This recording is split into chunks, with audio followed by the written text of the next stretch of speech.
the Imperial Palace, Tokyo, October 22nd, 2019. Japan celebrates the ascension of its new emperor, Naruhito, who takes the throne at age 59. He is the latest emperor in the longest-running royal family on Earth.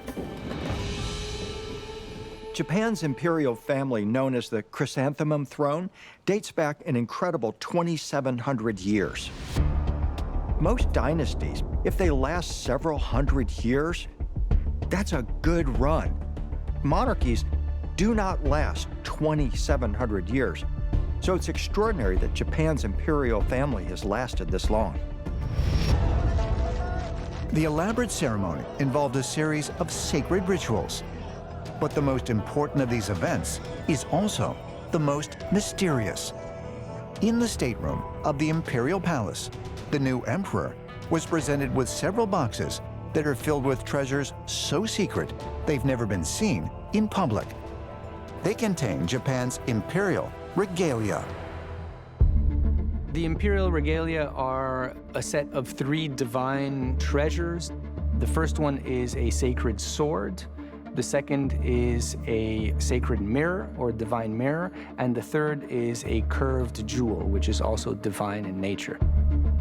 They're being kept under lock and key because not only are they sacred, but some people have proposed that they are of otherworldly origin, and it's accepted as fact.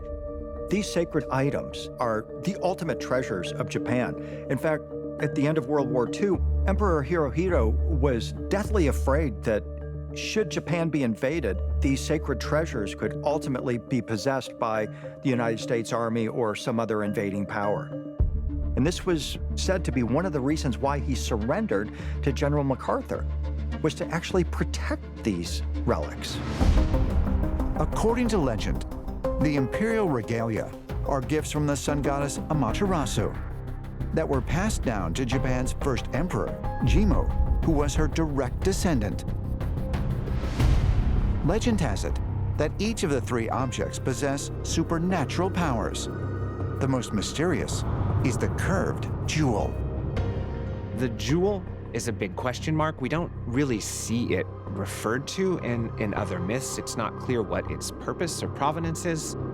These 3 objects are held in boxes, and ancient records of Japan say that there was an emperor who decided to open one of these boxes with the jewel in it, and that a white smoke started coming out of it, and so he ordered it closed again.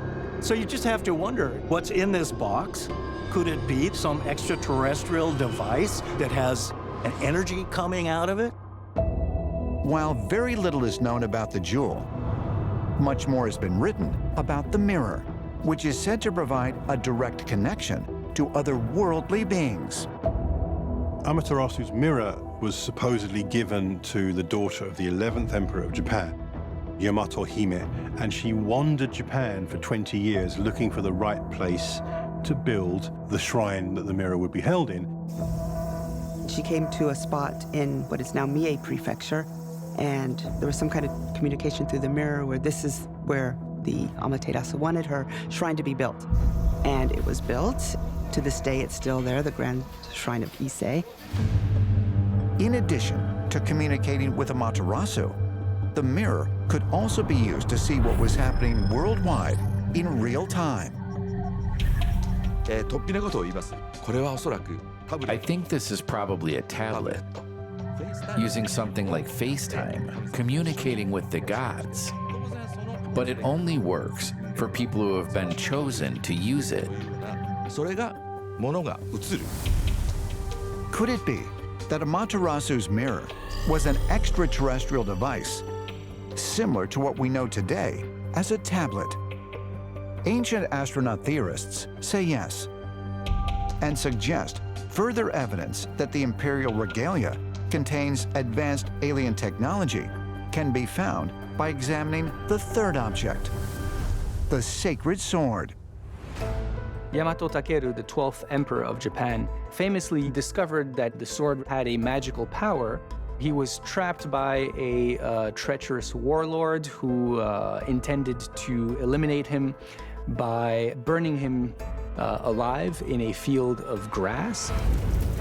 And when Yamato Takeru started hacking away at the grass to remove the fuel from the fire, he noticed that the swings of his swords were actually producing wind and pushing the flames in the opposite direction.